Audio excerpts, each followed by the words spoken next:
Santo Padre Pio dari Pietrelcina terkenal karena memiliki stigmata, atau luka Kristus di tubuhnya, bilokasi atau kemampuan untuk berada di dua tempat pada waktu yang sama, ribuan penyembuhan fisik, pertobatan spiritual dan mukjizat lainnya yang terjadi melalui perantaraannya.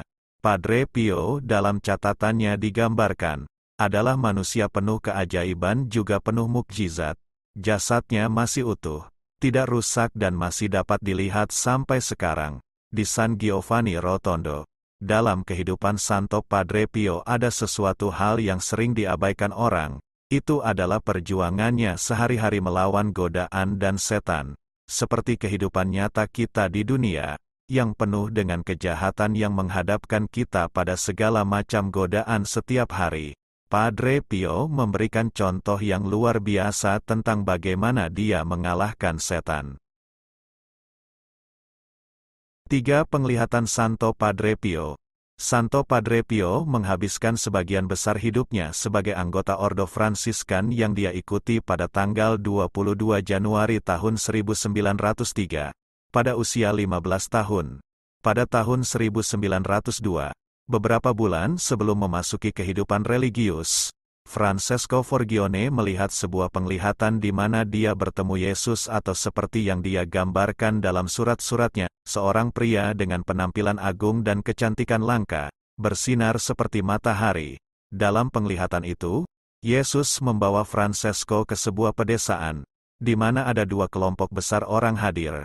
Yang pertama adalah pria yang sangat tampan yang mengenakan jubah yang seputih salju, dan yang kedua adalah pria yang sangat jelek yang mengenakan jubah hitam, yang tampak lebih seperti bayangan gelap. Francesco ditempatkan di ruang antara dua kelompok orang dan melihat makhluk raksasa gelap yang dahinya menyentuh awan datang ke arahnya.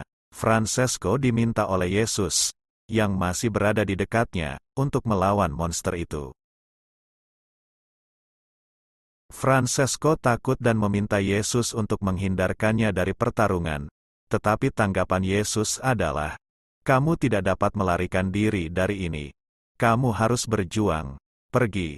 Bertarunglah dengan keberanian dan kepercayaan dirimu. Saya berada di sampingmu untuk membantu dan saya tidak akan membiarkan makhluk itu bisa mengalahkanmu." Francesco memasuki pertempuran dan dengan bantuan Yesus membuat monster itu dan sekelompok orang jelek berpakaian gelap melarikan diri. Sebagai hadiah atas pertarungan tersebut, Yesus meletakkan mahkota yang indah di kepala Francesco, tetapi kemudian segera melepaskannya kembali, sambil berkata, "Ada mahkota lain, yang lebih indah dari ini, akan menjadi milikmu jika kamu belajar melawan makhluk yang baru saja kamu kalahkan tadi. Dia akan kembali menyerangmu. Bertarunglah dengan gagah berani dan andalkan bantuanku. Jangan takut dilecehkan olehnya atau takut dengan penampilannya yang mengerikan." Pada tanggal 1 Januari tahun 1903, beberapa minggu sebelum Francesco bergabung dengan Fransiskan, dia mendapat penglihatan kedua. Setelah menerima komuni pada hari itu, ia mendapat pemahaman yang sangat jelas bahwa dalam kehidupan religiusnya ia akan terus-menerus melawan monster atau setan jelek yang ia lihat beberapa bulan yang lalu. Tetapi ia tidak perlu takut karena Yesus akan mendukungnya dalam pertarungan ini. Beberapa hari kemudian, pada tanggal 5 Januari tahun 1903, sehari sebelum dia meninggalkan kampung halamannya Pietrelcina untuk bergabung dengan biara, Francesco mendapat penglihatan ketiga di mana Yesus dan Bunda Maria meyakinkan Francesco akan cinta dan perlindungan mereka. Selama 6 dekade berikutnya, setan menampakkan diri kepada Padre Pio berkali-kali dan dalam berbagai bentuk. Datang sebagai iblis, binatang, pria, wanita, biarawan, salib, Bunda Maria, malaikat, Santo Fransiskus, dan banyak lagi yang lain. Penampakan ini selalu disertai dengan godaan dan serangan fisik, yang bertujuan untuk menghancurkan iman, harapan dan kepercayaan Pio kepada Tuhan. dan dengan demikian mencegah santo ini membawa ribuan bahkan jutaan jiwa ke surga, melalui pelayanan imamatnya, mereka yang seharusnya menuju ke neraka. Padre Pio selalu dapat mengidentifikasi asal-usul iblis dari penampakan ini, karena segera setelah itu dimulai, akan selalu muncul perasaan jijik ke dalam jiwanya. Penampakan-penampakan ini akan mencakup berbagai macam godaan. Ada yang melawan kesucian, setan yang muncul sebagai wanita penari, memasukkan pikiran dan gambaran yang tidak murni ke dalam pikirannya. Ada yang menggoyahkan iman, setan menyarankan untuk menyangkal kebenaran iman Katolik, membawa pikiran yang menghujat. Setan masuk ke dalam pikirannya, setan memintanya untuk tidak memberitahukan pembimbing spiritualnya tentang apa yang terjadi dalam kehidupan spiritualnya. Juga disuruh menghancurkan surat-surat dari pembimbing spiritualnya, atau untuk tidak mau tampil sebagai peniten selama pengakuan dosa, dan mencoba meyakinkan Padre Pio bahwa hal seperti itu sebenarnya tidak ada. Mengenai dosa, setan mencoba menanamkan pikiran, bahwa apa yang gereja anggap sebagai tindakan berdosa ini hanyalah tindakan manusia yang biasa saja, alami dan normal, dan banyak sesuatu jahat lain-lainnya.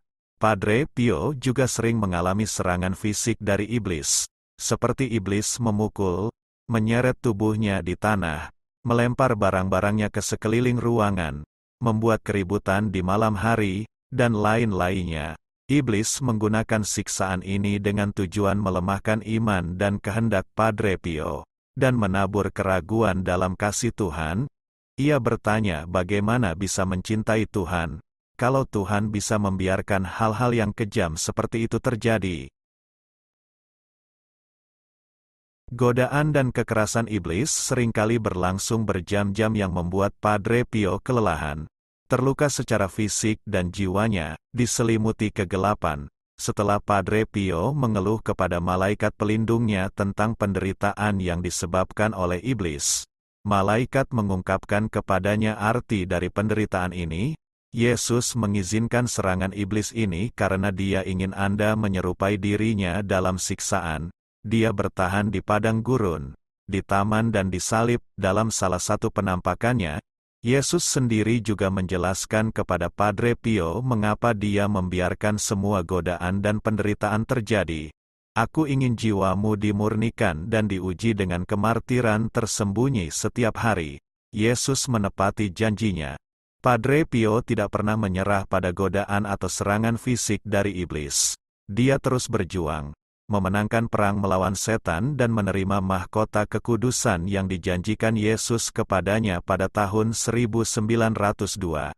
Terlebih lagi, setelah melewati perang selama puluhan tahun melawan iblis, Padre Pio mempelajari cara terbaik untuk menangani godaan dan serangan setan. Sebagai seorang imam, dia membagikan pengetahuan itu kepada orang-orang yang dia layani, dan dia terus membagikan pengetahuan itu kepada kita hari ini, melalui surat-surat yang dia tulis selama hidupnya dan melalui buku-buku yang ditulis oleh orang lain tentang dia. Inilah yang diajarkan Padre Pio pada banyak orang, tentang cara menghadapi setan. 1. Jangan memikirkan apa yang disindir setan, hanya dia yang melarikan diri yang akan menang. 2. Berhentilah melihat dalam jiwa Anda hanya kelemahan dan keberdosaan. Setan menggunakan pikiran-pikiran ini untuk membuat Anda kehilangan keberanian dan ketekunan akan kekudusan. 3. Waspada selalu. Setan bekerja sepanjang waktu dan menunggu saat terbaik untuk menyerang Anda. 4. Berdoa terus-menerus. Meskipun setan adalah malaikat yang jatuh, dia tetaplah malaikat yang artinya kecerdasannya lebih tinggi dari manusia. Oleh karena itu bagi seorang manusia untuk mengalahkan setan diperlukan bantuan ilahi. Dengan berdoa terus-menerus Anda akan dekat dengan Tuhan dan pertolongannya akan selalu dekat. 5. Bersikaplah rendah hati dan percayalah kepada Tuhan. Setan takut dan gemetar di hadapan jiwa-jiwa yang rendah hati, kata Padre Pio. Setan dengan mudah mengalahkan mereka yang, sama seperti setan, sombong dan mengandalkan kekuatan mereka sendiri. tetapi setan lari dari jiwa-jiwa yang rendah hati karena dia tahu bahwa jiwa-jiwa ini menaruh kepercayaan mereka di tangan Tuhan dan oleh karena itu Tuhan akan selalu menjawab doa-doa mereka. 6. Berbakti kepada Yesus di kayu salib. Cara terbaik untuk menghindari jatuh adalah dengan bersandar pada salib Yesus, tulis Padre Pio. Jangan pernah takut pada tipu muslihat setan. Karena meskipun mereka kuat, mereka tidak akan pernah menggerakkan jiwa yang tetap melekat pada salib. Bayangkan Anda memiliki Yesus Kristus yang disalibkan di lengan Anda dan di dada Anda dan mencium sisinya. Katakan, lihatlah harapan saya, lihatlah sumber kebahagiaan saya yang hidup. Saya akan memeluk Anda erat, ya Yesus, dan saya tidak akan meninggalkan Anda sampai Anda telah menempatkan saya di tempat yang aman. 7. Minta bantuan Saint Michael the Archangel dan Guardian Angelmu. Nama malaikat pelindung menunjukkan peran yang Tuhan berikan kepada setiap malaikat pelindung, untuk menjaga kita dan untuk melindungi kita dari semua bahaya yang terbesar di antaranya adalah dosa dan hilangnya surga. Karena dosa seringkali disebabkan oleh pencobaan, maka kita harus meminta perlindungan malaikat pelindung segera setelah kita mengalami tanda-tanda pencobaan yang pertama atau bahkan lebih baik, bahkan sebelum pencobaan dimulai. Ketika Lucifer dan para malaikat jahatnya memberontak melawan Tuhan, malaikat tertinggi Michael yang memimpin para malaikat yang setia dalam pertempuran melawan orang-orang jahat dan mengusir mereka dari surga. Malaikat tertinggi Michael dapat membantu ketika kita juga perlu mengusir setan dari jiwa kita. Yang terakhir yaitu ke-8, tumbuh dalam devosi kepada Bunda Maria. Menurut Padre Pio, memberikan kekuatan dan keberanian dalam perjuangan kita melawan setan dan yang sering disebut Rosario sebagai senjata melawan setan. Mengapa ini? Padre Pio menceritakan mimpinya pada tanggal 7 Oktober. Pesta Rosario Suci, tahun 1916. Dalam mimpinya ia bercerita, sepertinya saya menemukan diri saya berada di jendela ruang paduan suara gereja kecil di San Giovanni Rotondo, dan di alun-alun di depan ini ada kerumunan besar. Setelah mengamati begitu banyak orang, mencondongkan tubuh keluar jendela stan paduan suara kecil, saya bertanya, "Siapa kamu? Apa yang kamu inginkan?" Dan semua kerumunan itu, serempak, dengan suara memekakkan telinga dan gemuruh, mereka berteriak sekeras-kerasnya, "Kematian Padre Pio!" Demikian jawab mereka. Saya menyadari bahwa mereka semua adalah iblis. Mendengar kata-kata ini saya kembali ke tempat paduan suara untuk berdoa.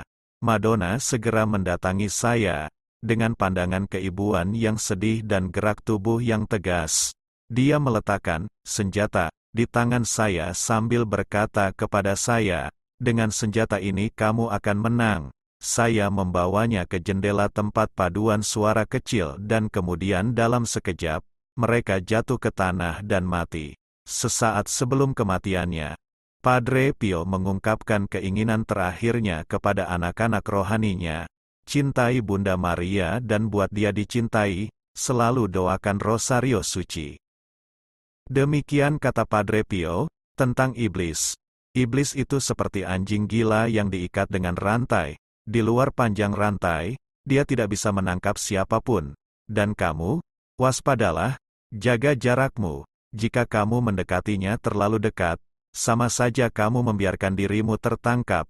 Ingatlah bahwa iblis hanya memiliki satu pintu untuk memasuki jiwa kita, yaitu adalah kehendak. Tidak ada pintu rahasia yang tersembunyi. Terima kasih sudah menonton. Untuk kelangsungan channel ini, jangan lupa subscribe, like jika menyukainya, share jika bermanfaat, dan komen. Tuhan Yesus memberkati. Amin.